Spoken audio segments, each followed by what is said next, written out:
You know that feeling, just completely overwhelmed, maybe stuck, or just plain burned out, Oh, definitely. especially when you're trying to balance work, life, everything else. Well, it's pretty universal. Yeah, it really is. So today, our deep dive is really aimed at helping with that three cycles of renewal: recharge, rethink, restart. Mm-hmm.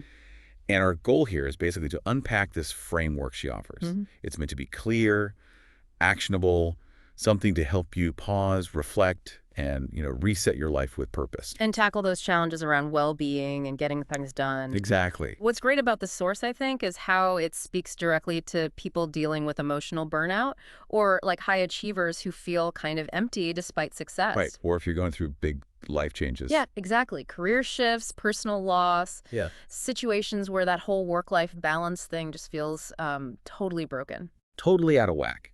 And that's where Reena Gore comes in, offering this strategic approach. Not just coping, but really overcoming these things with her three circles of renewal. It's a framework, like you said, almost like a reset button. Yeah, a reset button for life's hurdles. And it uses practical CBT, cognitive behavioral therapy, coaching ideas, basically techniques to help you rethink things and turn them into action. Okay. And the core message is you don't need anyone's permission to start over. You can just do it. I like that. So let's get into these circles. The first one she calls the core circle is the personal energy circle. Sounds foundational. It absolutely is. It's the base. Restoring inner strength, well-being. Yeah.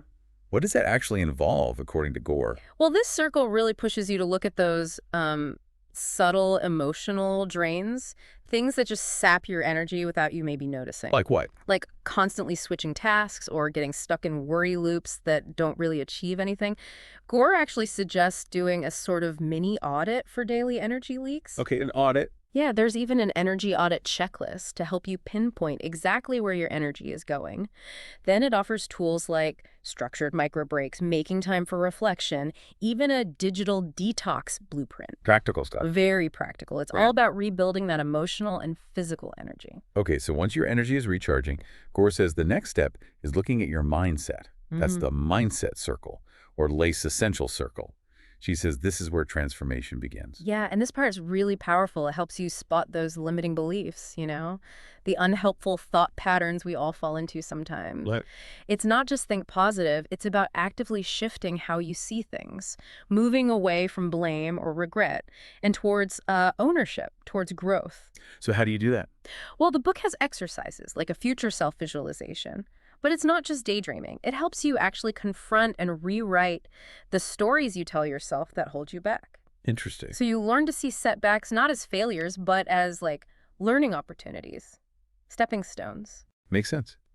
And then the final piece is the action circle, or impact circle, because, as she says, real change is incomplete without action. Exactly. We've all been there, right? Great insights, renewed energy, but then nothing happens. Yeah, the follow-through is key. So this circle tackles that directly. How do you turn the recharge and the rethink into actual results? It's about setting clear intentions, mapping out your next steps. Concrete steps. Right, and building habits that actually stick, that line up with your new mindset. It talks about figuring out your North Star for action, maybe even getting an accountability partner. Oh, okay. The whole aim is to help you really start again, stronger, wiser, and more aligned. So bringing this all together for you listening, the takeaways here feel really empowering. That idea Gore mentions, you don't have to wait for external permission to start over. That's huge, isn't it? It really is. We often wait for the right time or for someone else to say it's okay.